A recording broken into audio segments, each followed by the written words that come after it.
সাম্প্রতিককালের একটি গুরুত্বপূর্ণ বিষয় নিয়ে আজকে আপনাদের সঙ্গে মিলিত হওয়া। আপনারা জানেন, দিন কয়েক আগে রাজ্যের মুখ্যমন্ত্রী এবং শাসক দলের সুপ্রিমো তিনি ভোটার তালিকা নিয়ে একটি মারাত্মক এবং অবান্তর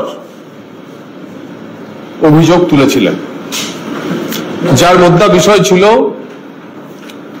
যে এ রাজ্যের ভোটার তালিকায় একই এপিক নাম্বারের নাকি অন্য রাজ্যের ভোটারদের নাম রয়েছে। এবং আমরা যখন এর পেছনের কি চাল তা জানার চেষ্টা করছিলাম, তাতে বুঝলাম যে আসলে মাননীয়া পশ্চিমবঙ্গের হিন্দি ভাষাভাষী বাঙালি এবং হিন্দু বাঙালির নাম বাদ দেওয়ার একটি কৌশল নিয়েছেন। একদিকে যেমন পশ্চিমবঙ্গের ভোটার তালিকা থেকে লিঙ্গুইস্টিক মাইনরিটি বা ভাষাগতভাবে সংখ্যালঘু এরকম বা সোজা কথাই হিন্দি ভাষাভাষী বাঙালিদের নাম এবং হিন্দু উদ্বাস্তু বাঙালি হিন্দু বাঙালির নাম সার্বিকভাবে বাদ দেওয়ার উদ্যোগ তিনি নিয়েছেন। অন্যদিকে আগুন নিয়ে খেলার আরো একটি প্রকরণ তিনি শুরু করেছেন। মাননীয়ার সরকার গত 1 মার্চ থেকে এ রাজ্যে জাত সমীক্ষা শুরু করছে এবং এই জাত সমীক্ষার নামে আসলে 113 ধরনের মুসলিম সম্প্রদায়ের আর্থ সামাজিক কাঠামো নিয়ে সমীক্ষা চালানোর সিদ্ধান্ত নিয়েছে অনগ্রসর শ্রেণী দপ্তর, যা আমাদের মনে হয়েছে অত্যন্ত বিপজ্জনক প্রবণতা এবং ওবিসি সমাজের মধ্যে হিন্দু এবং মুসলমানের এই বিভাজন রেখাকে আরো স্পষ্ট করা এবং এই জাত সমীক্ষার মাধ্যমে আসলে মুসলিম সমাজের কাছে আরো বেশি করে কোনো সুযোগ সুবিধা পৌঁছে দিয়ে বিরাট সংখ্যক হিন্দু ওবিসিদের বঞ্চিত করাই মাননীয়ার মূল উদ্দেশ্য। এবং মমতা বন্দ্যোপাধ্যায়ের এই ভয়াবহ ষড়যন্ত্রের বিরুদ্ধে ভারতীয় জনতা পার্টি আজকে শুধু সরব হচ্ছে তাই নয়, যেহেতু এই মামলাটি বিচারাধীন তাই আমাদের প্রয়োজন হলে সুপ্রিম কোর্টে অবমাননার মামলাতেও যেতে হতে পারে। ঘটনা পরম্পরায় আপনাদের পুরো বিষয় আমরা রাখছি যে ওবিসি সম্প্রদায়ের জাত সমীক্ষার নামে আসলে এই পরিবারবাদী দুর্নীতিগ্রস্ত দলটি যে তোষণের রাজনীতির চূড়ান্ত রূপ ধারণ করেছে তা আপনাদের পরপর দেখাবো। দেখুন, গত 28 ফেব্রুয়ারি ওবিসি কমিশন থেকে বিজ্ঞপ্তি জারি করে বলা হয় যে 1 তারিখ ভিডিও কনফারেন্সের মাধ্যমে সমস্ত জেলা শাসক এবং বিসিডব্লিউ অফিসার যারা আছেন, অনগ্রসর শ্রেণী উন্নয়ন দপ্তরের অফিসারদের একটি বেঞ্চমার্ক সার্ভে হবে অন ওবিসি সম্প্রদায়ভুক্ত মানুষের উপর, তাই নিয়ে করা হবে মিটিং। সেই মিটিং করার পরেতে পশ্চিমবঙ্গ সরকারের অনগ্রসর শ্রেণী দপ্তর এই 113 ধরনের মুসলিম সম্প্রদায়ের তালিকা জেলাগুলিকে পাঠিয়ে তাদের উপর অত্যন্ত দ্রুততার সঙ্গে এদের আর্থ সামাজিক অবস্থান জানা এবং তাদের আর্থিক পরিস্থিতি কি আছে যাতে তাদের আরো বেশি সুযোগ সুবিধা দেওয়া যায় তা ঘোষণা করেছে। আমরা এতদিন জানতাম যে ওবিসি সম্প্রদায়ের মধ্যে যে 17% সংরক্ষণ রয়েছে সেই 17% সংরক্ষণের 10% ওবিসি এ ক্যাটাগরি এবং 7% OBC B category. OBC A category মূলত মুসলিম সম্প্রদায়ের জন্য করা হয়েছিল এবং ওবিসি বি ক্যাটাগরি মূলত হিন্দু সম্প্রদায়ের জন্য করা হয়েছিল।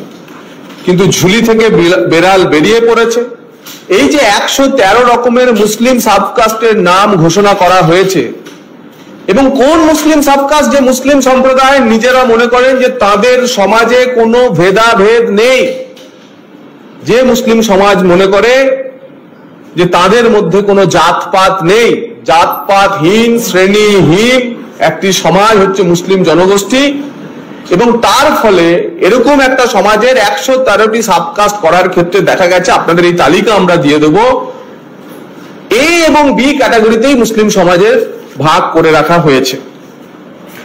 এবং এই যে 17% সংরক্ষণের সুবিধা এতকাল পশ্চিমবঙ্গের ওবিসিরা পেয়ে আসছিল, ভারত সরকারের জারি করা পশ্চিমবঙ্গের হিন্দু বাঙালিদের মধ্যে 62টি কাস্ট রয়েছে, অর্থাৎ 62টি হিন্দু ওবিসি রয়েছেন যারা পশ্চিমবঙ্গে কেন্দ্রীয় লিস্ট অনুযায়ী 62টি হিন্দু সম্প্রদায় ওবিসি ভুক্ত, অনগ্রসর শ্রেণী সম্প্রদায় ভুক্ত, এবং এই অনগ্রসর শ্রেণী সম্প্রদায় ভুক্ত ওবিসি 62টা হিন্দু, আর মাননীয় রাজস্বে 113 রকমের হচ্ছে মুসলিম। যখন জাত সমীক্ষা শুরু হচ্ছে ওবিসি সম্প্রদায়ের, তখন এই হিন্দু সম্প্রদায়ের 62 না, কোনো সমীক্ষা আর হবে না, হিন্দু সম্প্রদায় থেকে আর যদি কাউকে যুক্ত করার কথা থাকে করা হবে না, তাই এই তালিকাটি সরিয়ে দেওয়া হয়েছে। কোন তালিকা বেঁচে আছে? এই 113 রকমের তালিকা, 113 রকমের মুসলিম সাবকাস্টের শ্রেণীবিন্যাস করে এই তালিকার জাত সমীক্ষা শুরু হচ্ছে, যার নাম দেওয়া হয়েছে বেঞ্চমার্ক সার্ভে। এবং এর আরো বড় উপাদান রয়েছে। পশ্চিমবঙ্গের সমাজে যে বিষয়ের উপর সার্ভে হচ্ছে তা জানলে আপনারা অবাক হবেন, যে এই যে এগিয়ে বাংলা বলা হয়, সার্ভের পয়েন্টগুলি বলে দিচ্ছে যে পশ্চিমবঙ্গ সরকার কি মনে করে এই 113 রকমের যে সাবকাস্ট মুসলিম সম্প্রদায়কে ভাগ করা হয়েছিল, তার মধ্যে প্রায় 98% মুসলিম জনগোষ্ঠীর সবাই এখানে চলে এসেছে। অর্থাৎ পশ্চিমবঙ্গের এন্টার মুসলিম সমাজ, মুসলিম ধর্মাবলম্বীরা সবাই এখন ওবিসি। এরকম একটি পরিস্থিতিতে এই তার হচ্ছে স্যাম্পল সার্ভের কার্ড, এই কার্ডের ভিত্তিতে সার্ভে হবে, এবং মুসলিম সমাজগুলিতে, মুসলিম হ্যামলেটগুলিতে গিয়ে কি জিজ্ঞেস করা হবে, মুসলিম পাড়াগুলিতে গিয়ে কি জিজ্ঞাসা করা হবে? জিজ্ঞাসা করা হবে যে আপনি যে পাড়ায় থাকেন সেই পাড়াটি সম্পূর্ণভাবে মুসলিম আবাদিত, মুসলিমদের জনসংখ্যায় মিক্সড, না অন্যদের মধ্যে মিলেমিশে আছেন? জিজ্ঞাসা করা হবে পাড়ার লোকে জল নিতে দেয় আপনাকে?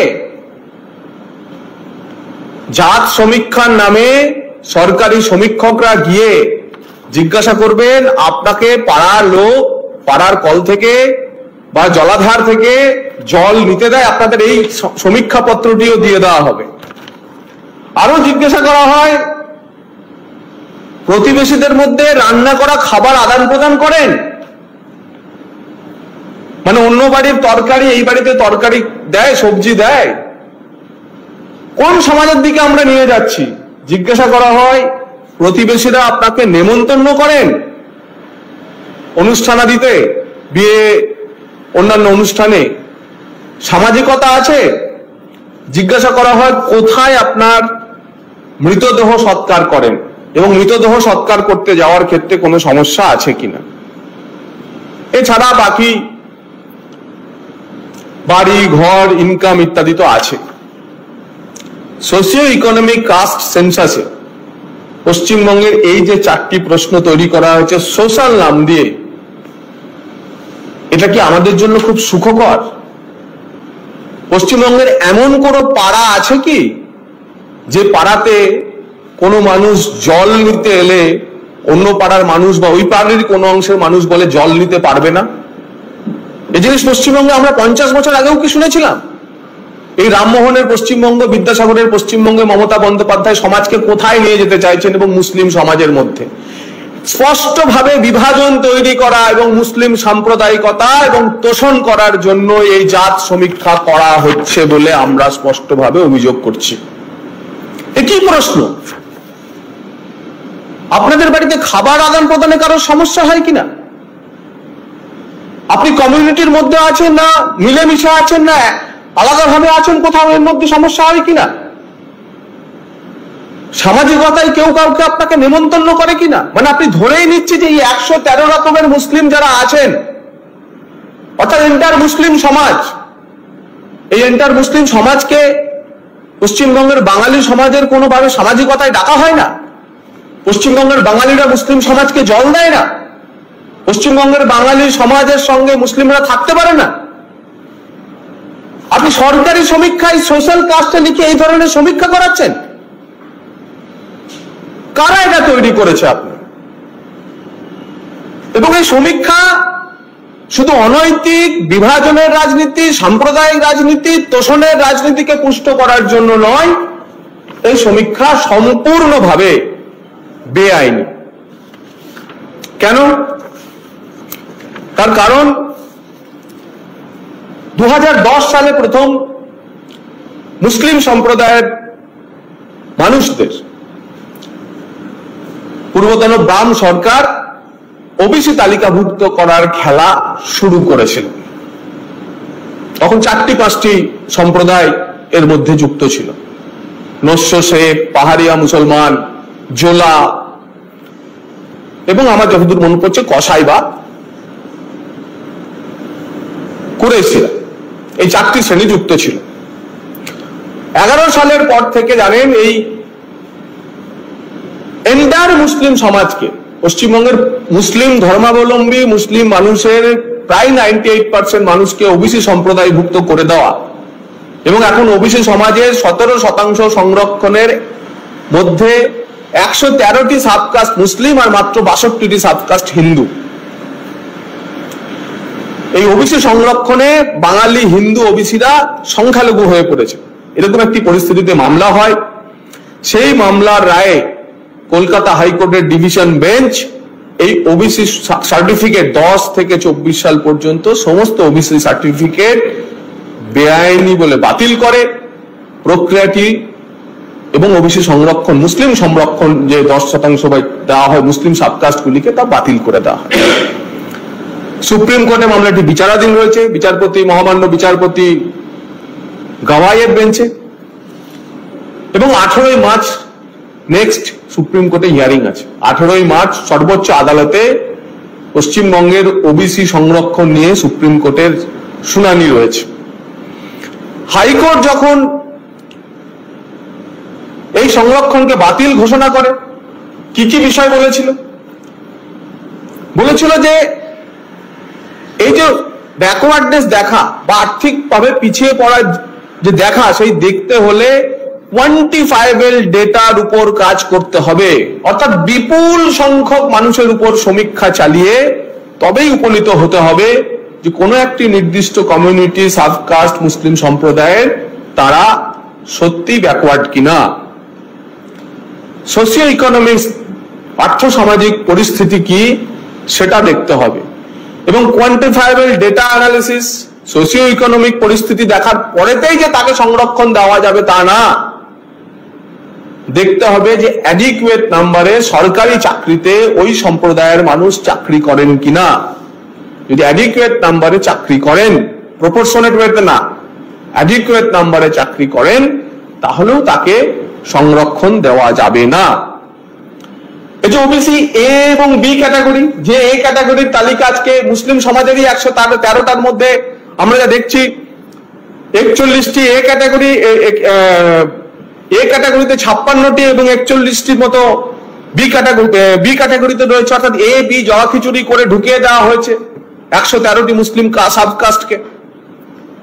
আদালত প্রশ্ন তুলেছিল যে কাস্ট তো ওবিসি কমিশনের, ওবিসি কমিশনের সঙ্গে কোন রকমের কনসালটেশন না করে, ওবিসি কমিশনের কোন রকমের সার্ভে না করে কিভাবে রাজ্য সরকার এই সাব ক্লাসিফিকেশন করেছিল বা করতে পেরেছিল। এবং যে 77টি কাস্টকে সুপ্রিম কোর্টের বিচার্য যে অংশে, সুপ্রিম কোর্টে যখন মামলা চলছে, রাজ্যে যখন মামলা চলছে, তারপরেও 36টি কাস্টকে, মুসলিম কাস্টকে যখন মামলা চলছে তখনও রাজ্য সরকার ঢুকিয়ে দেয়। 77 আর 36 মিলে এই 113। 77টির মধ্যে 75টি হচ্ছে মুসলিম, যারা 11 সালে ক্ষমতা বদলের পর মাননীয় দ্রুত ঢুকিয়ে পড়লেন এবং আগে তিনি ঘোষণা করলেন, তারপর তারা এক এক করে ঢুকতে শুরু করলো। এই তিনটি ঘটনার পর যখন সুপ্রিম কোর্টে সওয়াল জবাব চলছে, ডিসেম্বর মাসের শেষ শুনানিতে জাস্টিস গাওয়াই প্রশ্ন তুলেছিলেন এবং বলেছিলেন যে ধর্মীয় ভিত্তিতে কখনো কোনো রাজ্যের সংরক্ষণ দেওয়া যায় না। ফলে সর্বোচ্চ আদালতে যখন মামলাটি বিচারাধীন, পশ্চিমবঙ্গের ওবিসি কোটায় নিয়োগ যখন বন্ধ, কলকাতা হাইকোর্টের ডিভিশন বেঞ্চের রায়ের পরেতেও সুপ্রিম কোর্ট যখন তার উপর স্থগিতাদেশ দেয়নি, রাজ্য সরকারের দাবি মতোই 2010 থেকে 2024 পর্যন্ত 12 লক্ষ সার্টিফিকেট বাতিল হয়ে গেছে। এইরকম একটি পরিস্থিতিতে কেন এই ওবিসি মুসলিম সম্প্রদায়ের উপর আর্থসামাজিক সমীক্ষা করা হচ্ছে? কিসের জন্য? যদি ওবিসি সম্প্রদায়ের উপর সার্ভে করা হয় তাহলে হিন্দু ওবিসিরা বাদ যাবে কেন? মাননীয়কে বলতে হবে কেন হিন্দু ওবিসিরা বাদ যাবে। এবং যদি সার্ভে করতেই হয় তাহলে হাইকোর্টের ডিভিশন বেঞ্চ যে বলেছিল যে ওবিসি কমিশন এবং রাজ্য সরকার যথাযথভাবে সমীক্ষা না করে কারোর রাজনৈতিক উদ্দেশ্য চরিতার্থ করার জন্য, কারোর ঘোষণাকে মান্যতা দেওয়ার জন্য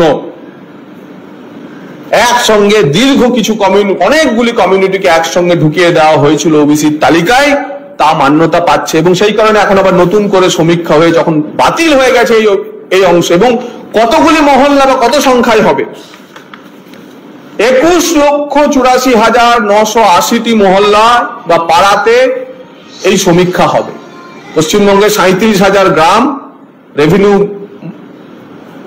ভিলেজ, সেখানে এই এত লক্ষ হ্যামলেটে বা তারও স্পষ্টতা নেই। এই সংখ্যা ওবিসি সার্টিফিকেট জেনারেশনের সংখ্যা, এই সংখ্যা পাড়ার সংখ্যা কিচ্ছু নেই। জেলাগুলিতে পাঠিয়ে দিয়ে বলে দেওয়া হয়েছে এদের উপর সমীক্ষা করতে। আপনাদের এই সমীক্ষার মাধ্যমে বোঝা যাচ্ছে যে হাইকোর্টের যে অর্ডার তা যথাযথ ছিল। তাহলে প্রশ্ন উঠছে যে 2010 থেকে 2024 পর্যন্ত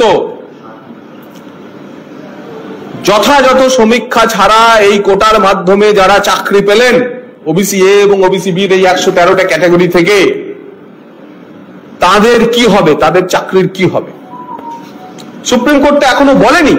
এবং সুপ্রিম কোর্ট যখন আপনাদের চেয়েছিল কোয়ান্টিফাইবল ডেটা এবং সোশিও ইকোনমিক সার্ভে রিপোর্ট, আপনারা তা সুপ্রিম কোর্টে জমা করতে পারেননি। উল্টে ওবিসি কমিশন যখন সুপ্রিম কোর্টে জানায় যে তাদের সঙ্গে যথাযথ কনসালটেশন না করে এই সমীক্ষা করা হয়েছিল এবং এইভাবে 113টি কাস্টকে ঢুকিয়ে নেওয়া হয়েছিল মুসলিমদের মধ্য থেকে, বা এন্টায়ার মুসলিম কমিউনিটিকে পশ্চিমবঙ্গের ওবিসি বলে দাগিয়ে দেওয়া হয়েছিল, তখন সুপ্রিম কোর্ট যখন জানতে চায় রাজ্যের কাছে, রাজ্য বলে 12 সালে আমরা একটা আইন করে ওবিসি কমিশনের সমস্ত ক্ষমতা কেড়ে নিয়ে রাজ্যের এক্সিকিউটিভদের হাতে পাওয়ার দিয়ে দিয়েছি, রাজ্যের অফিসারদের হাতে পাওয়ার দিয়ে দিয়েছি। তারাই এখন ঠিক করছে কে ওবিসি এ হবে, কে ওবিসি বি হবে, মুসলিম সমাজের কে ওবিসি বি হবে, কে ওবিসি এ হবে। আজ প্রমাণ হচ্ছে যে সেটিও অক্ষরে অক্ষরে সত্য ছিল এবং হাইকোর্টের ডিভিশন বেঞ্চ যথাযথভাবে ওই আইনটিকেও নাল এন্ড ভয়েড করে দিয়েছিলেন।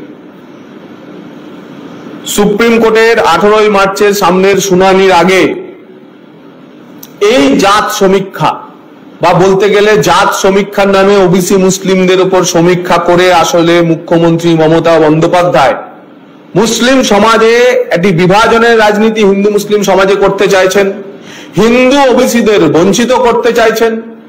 ওবিসির যে 17% কোটা তা আবার তিনি নতুন করে বাতিল করে দেওয়ার পর হাইকোর্টও আবার নতুন করে তিনি মুসলিমদের মধ্যে দেওয়া হবে বলে আশা জাগাতে চাইছেন। হিন্দু সমাজকে প্রতারণা করছেন এবং তার দুধেল গাইদের সংরক্ষণ করছেন, যা গত 9 জানুয়ারি 2025 জাস্টিস RN গাওয়াই যে মন্তব্য করেছিলেন এই মামলার শুনানিতে, পশ্চিমবঙ্গের মামলার শুনানিতে বলেছিলেন যে প্রাইমা ফেসি যা আমরা দেখছি তাতে এভাবে ধর্মের ভিত্তিতে সংরক্ষণ দেওয়া যায় না। তাই ভয়াবহ খেলা, আগুন নিয়ে খেলা, পশ্চিমবঙ্গের হিন্দু সমাজকে আরো প্রতারিত করা, বিশেষ করে হিন্দু ওবিসিদের আরো প্রতারিত করা, এবং পেছনের দরজা দিয়ে যেভাবে পশ্চিমবঙ্গের 17% ওবিসি সংরক্ষণের কোটার মধ্যে মাত্র 66টি হিন্দু, 62 থেকে 66টি হিন্দু কমিউনিটি এবং 113টি মুসলিম কমিউনিটিকে ঢুকিয়ে দিয়ে কোটা সিংহভাগ খেয়ে ফেলার যে ষড়যন্ত্রকারী মমতা বন্দ্যোপাধ্যায়, আপনি সতর্ক হন, আপনি সজাগ হন, আপনি আগুন নিয়ে খেলছেন এবং হিন্দু ওবিসিরা এর জবাব দেওয়ার জন্য কিন্তু তৈরি। একদিকে আপনি হিন্দু বাঙালি, উদ্বাস্তু বাঙালি এবং হিন্দি ভাষাভাষী বাঙালি, এ রাজ্যে বসবাসকারী বাঙালির ভোট কাটার জন্য উদ্গ্রীব হয়ে উঠেছেন। অন্যদিকে এই জাত সমীক্ষার নাম করে মুসলিম পাড়ায় পাড়ায় সরকারি সমীক্ষক দল নামিয়ে আসলে আপনি বার্তা দিতে চাইছেন যে আদালত বাতিল করে দিলেও তোমাদের সংরক্ষণ আমি দেব, তোমাদের সুযোগ সুবিধা পাইয়ে দেব, আর তার জন্য বঞ্চনা করছেন আপনি হিন্দু ওবিসিদের উপরে। যদি ওবিসি সম্প্রদায়ের উপরে জাত সমীক্ষা করতে হয় তাহলে কেন শুধু মুসলমান সম্প্রদায়ের উপর আপনার তালিকাভুক্ত 113টি সম্প্রদায়ের উপর সমীক্ষা হবে? সমীক্ষা হতে গেলে হিন্দু কমিউনিটি যারা আছে ওবিসি তাদের উপরেও নতুন করে সমীক্ষা করতে হবে। কি কি সমস্যা করেছে বৈশ্যরা, বারুজীবীরা, গোয়ালারা, কাপালিরা, কর্মকাররা, কুম্ভকাররা, সূত্রধররা, সৎ চাষীরা, স্বর্ণকাররা, তেলিরা, এরা ওবিসি সুবিধা পাবে না? এদের আর্থসামাজিক কাঠামো দেখার প্রয়োজন নেই? তাঁতিদের প্রয়োজন নেই? তন্তুবায়দের প্রয়োজন নেই? নাগরদের প্রয়োজন নেই? করণীদের প্রয়োজন নেই? আপনি কেন শুধুমাত্র মুসলিম সমাজের সমীক্ষা করে তাদের সামনে গাজর ঝুলিয়ে, কারণ আপনি তাদের কোনো সুবিধা দিতে পারবেন না, আদালত বাতিল করে দিয়েছে, এবং সেই সমীক্ষার যে প্রশ্নাবলী, সেই প্রশ্নাবলী দেখাচ্ছে যে আপনি ভয়ঙ্কর খেলা খেলতে চলেছেন, সমাজকে আরো বিভক্ত করতে চলেছেন এবং পশ্চিমবঙ্গে এক সাম্প্রদায়িক রাজনীতির বাতাবরণ তৈরি করতে চলেছেন।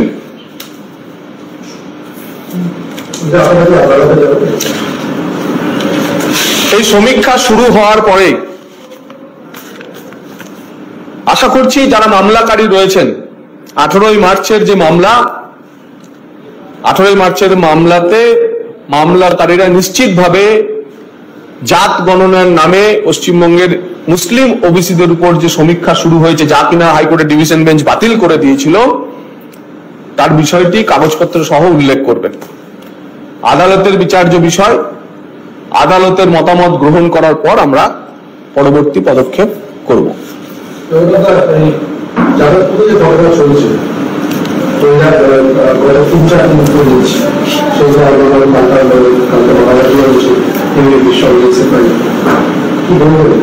তো মাকুমুল তোলামূলের আসল সেটিং এবার সামনে বেরিয়ে এসছে। আমরা নবান্নে মাছ ভাজা খেতে দেখেছি বিমানবাবুকে, ডি রাজা সীতারাম ইয়েচুরির কোলে ইন্ডি ভোটের মিটিং এ যুবরাজকে বসতে দেখেছি। বলে হঠাৎ করে ব্রাত্য বসু যাদবপুরে গেলেন আর তাকে দেখে তথাকথিত no vote to BJP gang, টুকরে টুকরে গ্যাং, দেশদ্রোহীদের একাংশ, তারা বিক্ষোভ শুরু করে দিল। তাতেই স্পষ্ট হচ্ছে যে মাকুমুল আর তোলামূলের যোগটা তোলামূলের নেত্রী এবার আরো স্পষ্ট করে দেখাতে চাইছেন। উদয়নগুলো বলছেন যে এই যে ঘটনা ঘটেছে তারপর কেন সিপিএম এর দপ্তর বাকিগুলো অব্যাহত থাকবে, মানে তিনি সরাসরি কোথাও উস্কানিমূলক মন্তব্য করছেন না 2026 সালে বিধানসভা নির্বাচন। উদয়ন গুহ একটি রেজিস্টার্ড গুন্ডা। জাতীয় মানবাধিকার কমিশনের রিপোর্টে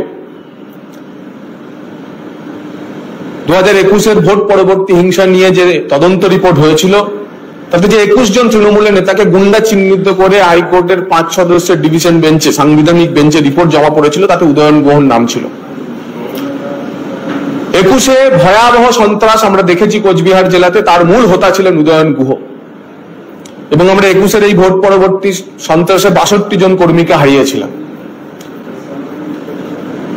তার ফলে বামপন্থী রাজনীতির আড়ালে মুখোশ করে আসলে এই ধরনের সন্ত্রাস হিংসার রাজনীতি তারা বলবে এটাই তাদের কাছে প্রেক্ষিত। কিন্তু বিজেপি হিংসামুক্ত রাজনীতি এবং ভয়মুক্ত বাংলা গঠনের রাজনীতি করে। বাবুল সুপ্রিয় যখন ভারতীয় জনতা পার্টির মন্ত্রী, তখন যাদবপুরে গিয়ে একই ঘটনা তার উপর ঘটানো হয়েছিল।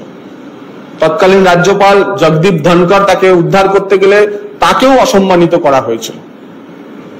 তখন ব্রাত্যবাবুরা ধর্মতলায় বগল বাজিয়ে বলেছিলেন কি সুন্দর কি সুন্দর। এখন ব্রাত্যবাবুদের আমাদের বলতে ইচ্ছে করছে যে তোলামূল আর মাকুমূলের এই যে অ্যাডজাস্টমেন্টে ব্রাত্যবাবু দেখ কেমন লাগে। যাদবপুর বিশ্ববিদ্যালয়ে যে কোনো ঘটনা ঘটুক, র্যাগিং কাণ্ড হোক বা এবারে যে ঘটনা ঘটলো, প্রাক্তনীদের নাম কোথাও না কোথাও গিয়ে জড়িয়ে যায়। এবার তাকে গ্রেফতার করা হয়েছে কিংবা একজন প্রাক্তনী। এই যে প্রাক্তনীদের সমস্ত বিষয়ে নাক গলানো বা যে কোনো গন্ডগোলে জড়িয়ে যাওয়া, এইগুলো থেকে তাদেরকে বিরত করা যাবে কি করে? মানে এই যে প্রাক্তনীদের, দেখুন হিন্দু বাঙালি সব দেখছে।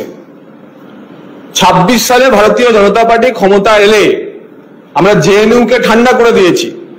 অনেক প্রাক্তনী এরকম এমফিল স্কলার পিএইচডি স্কলার হয়ে জেএনইউ হোস্টেলে 10 টাকা ফিস দিয়ে বছরের পর বছর কাটিয়ে দিত। এখন আর জেএনইউতে ধরনের ঘটনা ঘটে না। তার মানে এ নয় যে জেএনইউ এর প্রতিটি নির্বাচনে বিদ্যার্থী পরিষদই জিতছে, কিন্তু জেএনইউ কালচারকে আমরা খতম করে ওখানে বিবেকানন্দের মূর্তি আমরা স্থাপন করে দিয়েছি। 26 সালে বিজেপি ক্ষমতায় এলে যাদবপুরকেও কিভাবে ঠান্ডা করতে হয় আমরা দেখিয়ে দেবো। জেএনইউ এর উদাহরণ যাদবপুরের এই তথাকথিত প্রাক্তনী হোক আর বর্তমানের টলি হোক, তারা যেন মাথায় রাখে। আহত বাবা মায়ের সঙ্গে কথা বলেছে, আমরা অন্যদিকে দেখা যাচ্ছে যে গোয়েন্দা লোকজন এই বিষয়ে লাগালাগি করছে যে ওরা সন্ত্রাস করেছিল এবং আক্রমণ করেছেন খোদ শিক্ষামন্ত্রী। তাহলে তো সব বিরোধী আচরণ হয়ে গেল তৃণমূলের। এখানে কি করবো? শিক্ষামন্ত্রী তো নিজেই দুঃখ প্রকাশ করে কথা বলেছেন এবং বলেছেন না, দেখুন ওদের তাপ অনুতাপের বিষয়, ওটা তোলামূল মাকুমূলের নিজেদের বিষয়। কে কিভাবে দুঃখ প্রকাশ করবে, কে কাকে মারধর করবে, তা ওদের বিষয়। আমাদের বিষয় বৈচারিক বিষয়, আমাদের বিষয় আদর্শবোধের বিষয়। কোন বিশ্ববিদ্যালয়ের ক্যাম্পাসের এই সংস্কৃতি আমরা চলতে দিতে পারি না, তাকে আমরা সমর্থন করি না। আমরা যেভাবে জেএনইউতে সুস্থ পরিবেশ ফিরিয়ে এনেছি, ক্ষমতা এলে আমরা যাদবপুরেও সেভাবে সুস্থ পরিবেশ ফিরিয়ে আনবো। ভারতীয় জনতা পার্টি পারে। আমরা যদি জবতমল থেকে, ছত্তিশগড় থেকে, দণ্ডকারণ থেকে এই আরবান নকশাল, কালচারাল মার্কসিজম, ওকিজম এদেরকে নির্মূল করে দিতে পারি, আমরা যাদবপুর আমাদের কাছে কোনো বড় ব্যাপার না। কি হবে স্ট্রাইক, কখন হবে তার কথা তো বললাম। আমরা 26 সালে বাঙালি আমাদের ক্ষমতায় আনলে জেএনইউতে আমরা যেভাবে এই তথাকথিত অতি বামেদের উচ্ছ্বাস, অতি বামেদের উচ্ছৃঙ্খলতাকে মুক্ত করেছি, জেএনইউতে এখন আর কোনো খবর পান না। জাতীয়তাবাদী থেকে শুরু করে কংগ্রেসীরা থেকে শুরু করে যে কেউ ওখানকার রাজনৈতিক পরিসরে যে কোনো ধরনের অনুষ্ঠান করতে পারে, যাদবপুরেও তাই হবে। ওটা তোলামূল মাকুমূলদের আসল সেটিং এর খেলার আতুর ঘর হয়ে যাদবপুর থাকবে না। আমরা জেএনইউ করে দেখিয়েছি তো, আবার যাদবপুরও করে দেখাবো, চিন্তার কোনো কারণ নেই। ছত্তিশগড় থেকে মাওবাদীরাও যাচ্ছে, আর মাওবাদীদের ছানাপোনাদের সরাতে আর কতক্ষণ। ওই দিনের ঘটনার পরে অনেক ছাত্রছাত্রীর বিরুদ্ধে কিন্তু অভিযোগ করা হয়েছে, এফআইআর করা হয়েছে, একজন প্রাক্তন ছাত্রকে অ্যারেস্ট করা হয়েছে। দেখুন, রাজ্যের শিক্ষামন্ত্রীকে কোন বিশ্ববিদ্যালয়ের ক্যাম্পাসে ছাত্ররা যদি আক্রমণ করে, সেই ছাত্ররা ছাত্র নয়, সেই ছাত্ররা গুন্ডা। পুলিশের যথাযথ ব্যবস্থা নেওয়া উচিত। যদি না নিয়ে থাকে তাহলে প্রমাণ হচ্ছে মাননীয় বিমানবাবুকে যে মাছ ভাজা খাইয়েছিলেন, সেই মাছ ভাজা খাওয়ার মিটিং এর রেস এখনো বজায় আছে। শিক্ষামন্ত্রী নয়, আমি বাবুল সুপ্রিয়র উপর আক্রমণেরও তীব্র নিন্দা করছি, জগদীপ ধনকরের উপর আক্রমণেরও তীব্র নিন্দা করছি, এবং গতকাল এবিভিপির উপর হওয়া আক্রমণেরও তীব্র নিন্দা করছি, এবং ব্রাত্য বসুর উপর হওয়া আক্রমণের তীব্র। ব্রাত্য বসু কেউ না, পশ্চিমবঙ্গ নামক সরকারের একজন শিক্ষামন্ত্রী। তিনি ব্রাত্য হোক, যাদবপুরে তিনি ব্রাত্যহীন হোক, তিনি ছাত্রদের হাতে আক্রান্ত যদি হন, এই সংস্কৃতি পশ্চিমবঙ্গের কোনো ক্যাম্পাসে থাকা উচিত না। যদি থাকে তাহলে সেই শিক্ষামন্ত্রী সেটা ব্যর্থতা।